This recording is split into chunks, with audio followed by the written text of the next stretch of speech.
Hey everybody, huge shout out to all the new followers and people who may have interest in my channel. The video I posted yesterday talking about why you aren't famous and some of the delineation about the bedroom musician, I think really resonated with a lot of people, and I got some amazing feedback and comments, and I figured I'd follow up with another thought-provoking and interesting topic. So, as the title suggests, I say, to be original, you steal everything. And that on its surface may seem highly controversial, as outright stealing of someone's hard work, in whether it be a song, riffs, ideas, etc., is criminal. I mean, there's litigation involved many times in many genres of music in regards to this topic.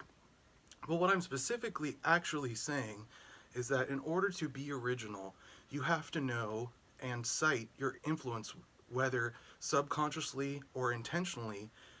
The music you've listened to, the bands you admire, you are going to emulate, whether you intend to or not.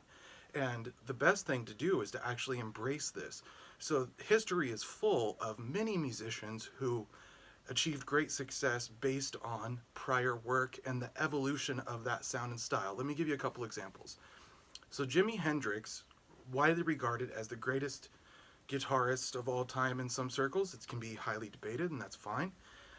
He came from a blues background, right? He was playing in blues and R&B acts early in his career just to pay bills and kind of get some exposure, right?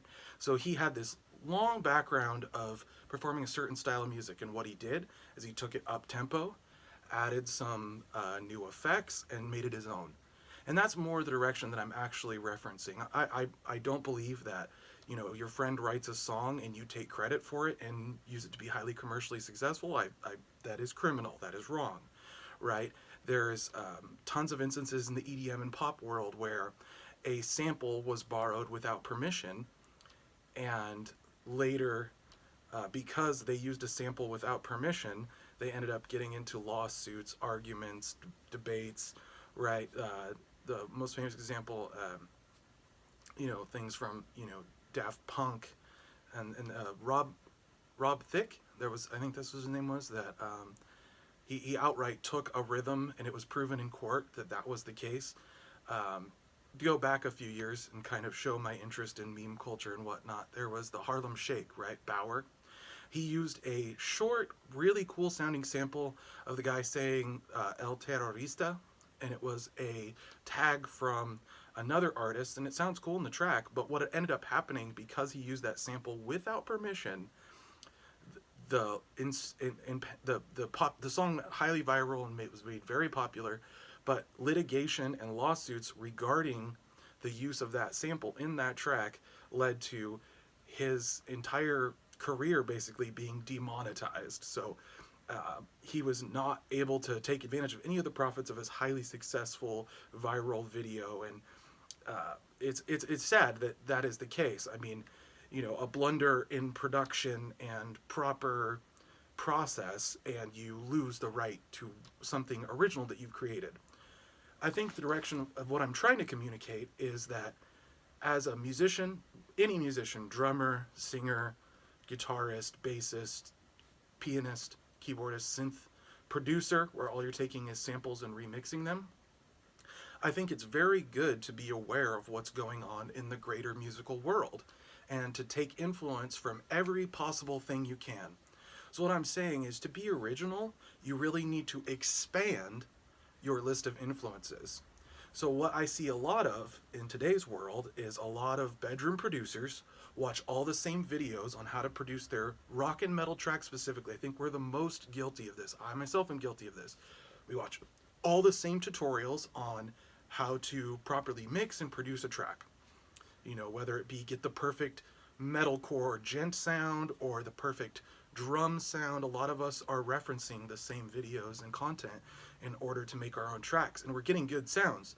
The problem is, because a lot of us, hundreds of thousands, if not millions of us, are all referencing the same videos, the same style, the same production techniques, all of a sudden you have, instead of a whole wealth of original and interesting content, you have a ton of artists who are virtually creating very similar copycat work of each other. and you end up with a scene that's kind of boring and dead and generic, and that's unfortunate. I talked a little bit about this in my other video. You try to buy into a trend because you like the sound, but by the time you refine that sound, public interest and interest in the community has already shifted to new and more exciting genres and artists. So, this has been, proven even in recent history. In my days, early on, it was pop punk acts, right? So you had very simple song structures, 3-4 chords in virtually the same patterns. You had a certain drum and guitar sound, a certain vocal style, a certain songwriting aspect, and because the parameters of that music was so simple, you ended up with a ton of bands that virtually had the same sound, and it didn't become interesting after a few years. Yeah, at first the scene is great. I mean, who doesn't love an upbeat 3-chord punk rock? Like, yeah, we're rocking out, we're jumping around. Like, that's fun. That's a great crowd pleaser. That's a cool way to go to a show. The problem is if every band in that scene starts to just sound the same, it's just one homogenous, uninteresting mess, right?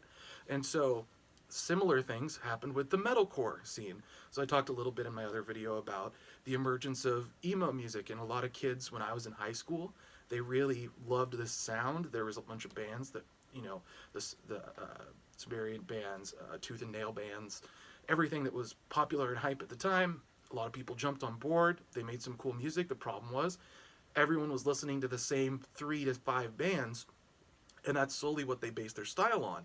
So unfortunately, you get this continual cycle of something becomes popular.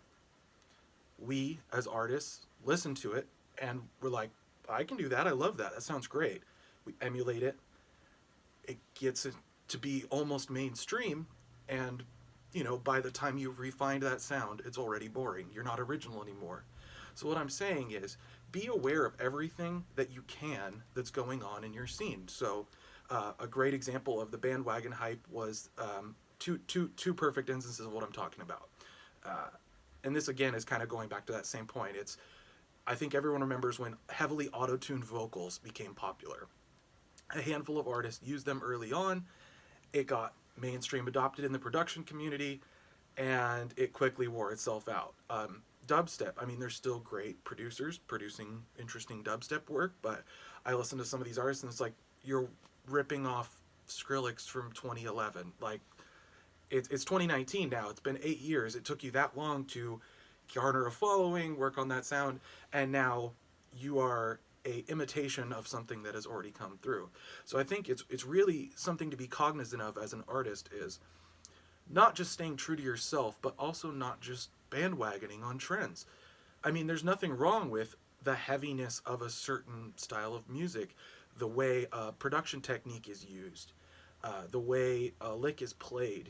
I think it's widely known that, if I listen to, Led Zeppelin, and I listen to Pink Floyd, and I listen to the Beatles, and I listen to whatever's newer, if I incorporate all these styles and create my own sound that's a little bit of a hybrid of all these approaches, I'm going to be a little more interesting and well-rounded. But I think it's even better. I think it's even better to go and really expand beyond just your genre.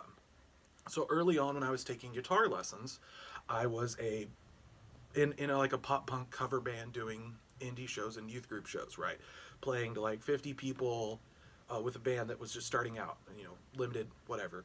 And I go to my guitar lessons, and my guitar teacher has an extremely strong jazz background and is a classically trained type musician. So what we started working on is, I went from just knowing few chords around the neck to, in my first month of lessons, I knew all over the guitar where the notes were, how to play chords in all different places, and started expanding my vocabulary. And I think this is highly effective. I think this applies to every instrument. As a drummer, if all you listen to is your 3 favorite bands, you're going to sound like a combination of your 3 favorite bands. And this has been spoken by many experts outside of me, and even outside of the metal circles. And producers struggle with this, rap artists struggle with this, pop artists and country artists struggle with this. It's like, what you really need to do is expand outside. So when you start hybridizing your approach, so I'm going to incorporate my favorite sounds from really interesting genres that have aspects of the sound and style that are great. So a perfect example of this is some of the best things about one of my favorite bands, Periphery, is they took the heaviness and the simplicity of the riffs of Meshuggah early on. So a lot of their early work and a lot of Misha's very early work is very Meshuggah representative. But what he absorbed was the production value, which I think is super effective and super interesting if you go back and study some of that. But what he did is he incorporated a lot of jazz elements into that metal heavy gent sound. So their music has some variety to it. So not only did you have the heaviness, you had the chordal intricacies from jazz. And he cites Allan Holdsworth as an influence, Misha does. And I think that's really key. Someone like Allan Holdsworth is a musician's musician, and he has since passed, which is unfortunate. But my exposure to some of these jazz influences coming from a metal background really helped expand my vocabulary and ear for interesting chords, progressions, and styles. And that's more what I'm trying to communicate in this video. And I believe, and if you'll bear with me, these longer form videos, I get to a lot of different points, and I'm just trying to paint a bigger picture than just a couple little snippets and quick reacts. So what I'm talking about is a very broad subject that has a lot of detail to it, right? So I'm talking about really what makes an original artist. And I think it's really expanding those core influences as wide as possible. So instead of sounding like you're a mashup of X, Y, and Z band, you are X, Y, and Z band from the same genre. You listen to Latin music, you listen to outsider jazz, you listen to, whatever it takes to really expand on that vocabulary. And I think as you really open your stylistic influences, that's when you really start to grow and become an original artist. And going back to Jimi Hendrix, as I talked about, he started to incorporate more and more jazz influence into his blues and rock and roll playing, which I think really grew his artistry and was more indicative of the direction he would have gone had he not passed so early. He would have gone more into this psychedelic outsider jazz, and who knows, maybe more into fusion. And the reason he comes off as so original is because he took little pieces from everything that was around him. He was aware of what was going on in the music scene, and he made it his. And I think that is that piece, the making it yours. So I'm not talking about being a copycat band. One of my favorite things in the world is these rock metal covers of top 40 songs, right? So you take a highly polished, very electronically driven, pop or R&B trap hip hop track, and you incorporate breakdowns and screamed vocals and heavy guitars, and it makes it something interesting, right? So for the ear of the rock and metal fan, now they can find this top 40 song palatable, and we've seen that be highly successful and launched and sustain the careers of several bands in the last 10 years. And I think that's just speaks to kind of what I'm talking about. In and of themselves, these artists that are doing these remixes, these covers, they aren't being highly original. They are taking something that exists, running it through their own creative filter, and they come out with something that's worth watching for a whole different audience. And there's a lot of appeal in that. I mean, obviously, that bandwagon can get a little overdone. There was, another scene, there's a great example of this, the drum cover scene. So there was a handful of guys in the, early days of YouTube. Kovis was one of them, right? He took popular songs, sometimes bumped up the tempo, and played these crazy drums, sweet fills, and turned it into a whole other thing, right? Like, a lot of times the copyrighted track was still being used and he was demonetized for it, but he was able to start an entire career and build a platform around his creative expression on top of these tracks. And then you fast forward a few years and people see that success, right? And then they jump on the bandwagon. So then you get hundreds and hundreds of covers that may or may not have been good. Great example of this, especially as we got into kind of the EDM, and especially when dubstep was kind of at its peak, you had drum covers that were poorly done. The playing wasn't even good. There was a lot of sloppy playing. It was more focused on stick tricks, and the scene started to kind of decay and become a lot less interesting. I mean, there's great guys. They're still doing drum covers out there. Cooper Drummer, Luke Holland, whatever. And not just to fixate on these particular niche examples. The overarching concept of what I'm saying is that every original artist was very aware of what was going on around them, and they incorporated all these elements and incorporated all these sounds and made it their own. I mean, Pantera is one of my favorite examples of this. You look at Pantera, and they seemingly came out in the late 80s, early 90s with this sound that came out of nowhere, right? And you look at their early days, they were more of a glam rock band. They were more of something like a wannabe Van Halen, spandex, makeup, teased out hair, outfits, right? And they decided, what, we're going to do what we want to do. We're going to do our rock sound. And they were taking influences from all over the place, and they cranked up the heavy just enough to where their genre and style of music was almost unrecognizable. And they had mainstream success because of their originality. And that's, I think, the big takeaway here is that it's not always just about success. It's not always just about mainstream appeal. What it is about becoming the best musician you can be and expressing that the way that you want it to be. If you try to bandwagon and jump on the hype of what everyone else is doing, you're going to burn yourself out. You're going to be constantly playing catch up to what the industry is saying is cool. I mean, marketing campaigns and labels, they, reinforce some of those values, unfortunately. So it's like, you know what? This is selling hot. Right now it's on the top 40, it's trap. So we're going to pump all the trap artists we can find that are good, and this seems to be selling, so we're going to pump it. We're going to pump it hard. We're going to make money on it, right? And in the popular music culture, I don't think is all garbage. I think there's a lot of well-produced tracks out of there. There's artists that are creative and interesting. I mean, Post Malone is one of my favorites. He came from a hardcore scene background, being able to play with metalcore bands. He loved doing acoustic covers. One of my favorite videos on YouTube is his Bob Dylan acoustic cover with his not even that heavily auto-tuned vocals, right? So, you have a very capable artist, and then you listen to the trap stuff, and he's kind of now stuck in kind of his vein, right? He hasn't come out with anything that wildly breaks out of that, because as soon as the commercial success hit, you have managers, labels, producers that are all kind of pushing you in a certain direction. You deviate too far from the sound, they say, and the fans will abandon you. But I think as an independent artist, you really can do whatever you want. You can be a jazz guy. You can play covers, acoustic covers at your coffee house gig. You can, in your studio, come up with great remixes and original stuff.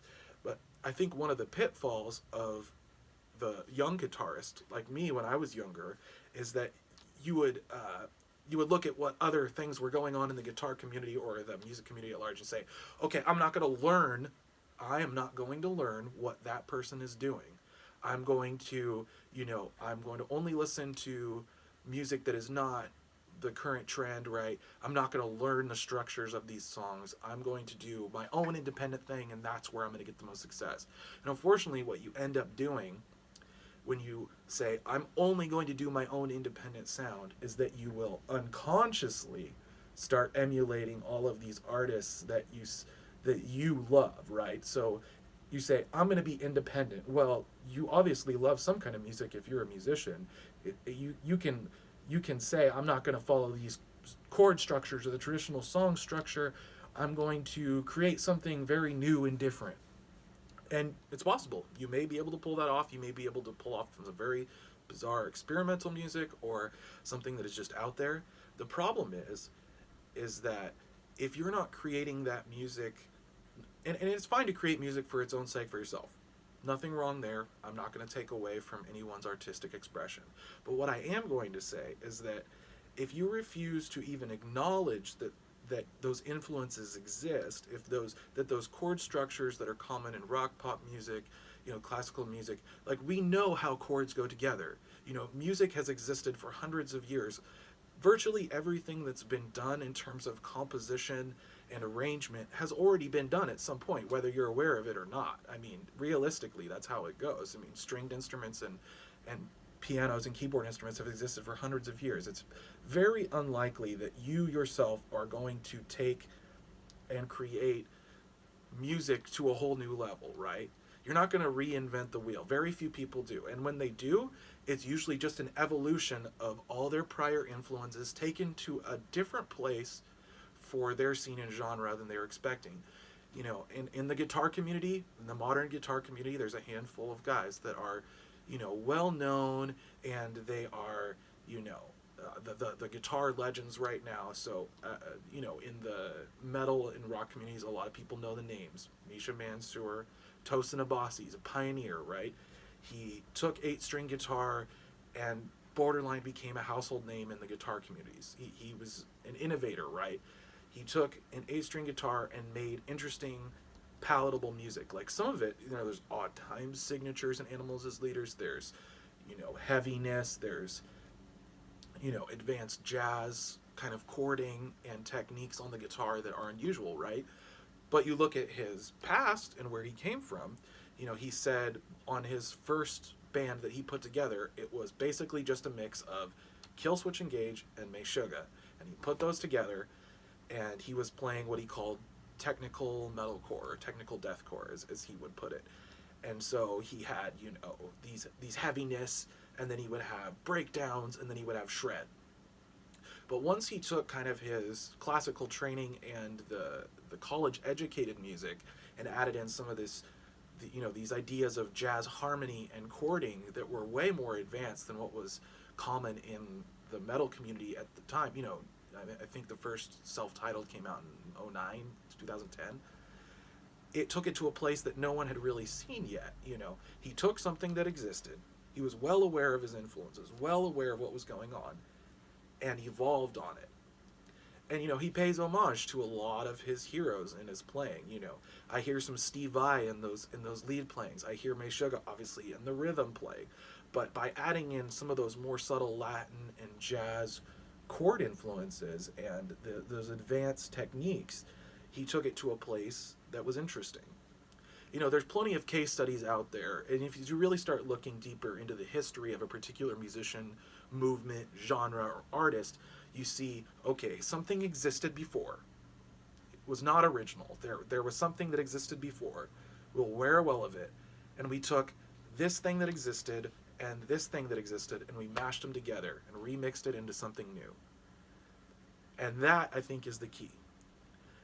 It's not about outright stealing what someone's hard work and dedication has led to, right? It's acknowledging, incorporating, and evolving on all of your influences as a whole and becoming that artist that is original. And by being original, I don't mean you stand above all the rest, but you have your voice. Does your voice translate through your music? Whatever instrument, whatever composition, whatever pieces of art that you're putting together, you know, it could be something as simple as a 2-minute YouTube clip song with a slideshow, but it's your expression of what you feel is some legitimate art. And it doesn't have to be anything. Art is totally subjective. You know, musicianship is very subjective. You know, these are all my opinions. These are subjective, right? But what I'm saying is I see these trends, I see these topics, and I feel like everyone right now is looking for something a little deeper and more interesting. People want to talk, people want to think, people want to engage in the discussion about what music is and what it means to them, because it's a very personal thing. You know, your music is a vital and very personal expression of what you are and what you mean as an individual, and I think that's great. To celebrate that is great. You know, as an original artist myself, I want to incorporate all my influences and let them shine. I don't think we should shy away from that. But to say that you are going to be completely original, built out of scratch from nowhere is highly illogical. Whether or not you believe it or you acknowledge it, your influences will translate through your music. So your best bet is to expand that circle of influence and really grow on it as an artist and continue to evolve.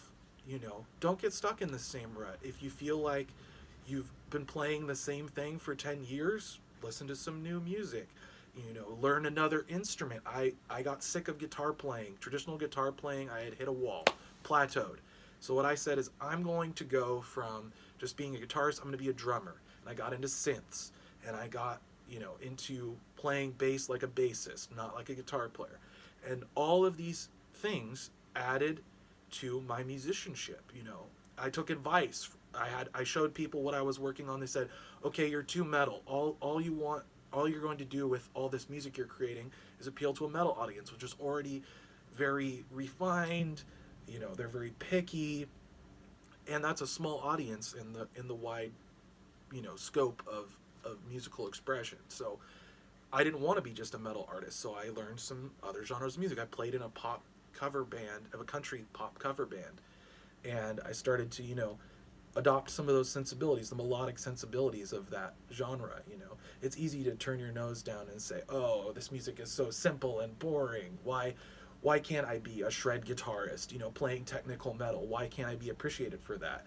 And I think that that's one of the downfalls of being a very hardworking and dedicated musician, is that you are so focused on this identity that sometimes you shut out what would be some very helpful criticisms or some great influences on what it's going to take you to that next level. I realize this video is very long. If you made it to the end, I so appreciate you. I also want to shout out, I am going to do a giveaway once I reach 1K subs, probably a pedal board that I will ship to the winner. If you have any questions, comments, you want to know more, I'm on Instagram at JusticeGash. I'm on Facebook under my name. I love talking about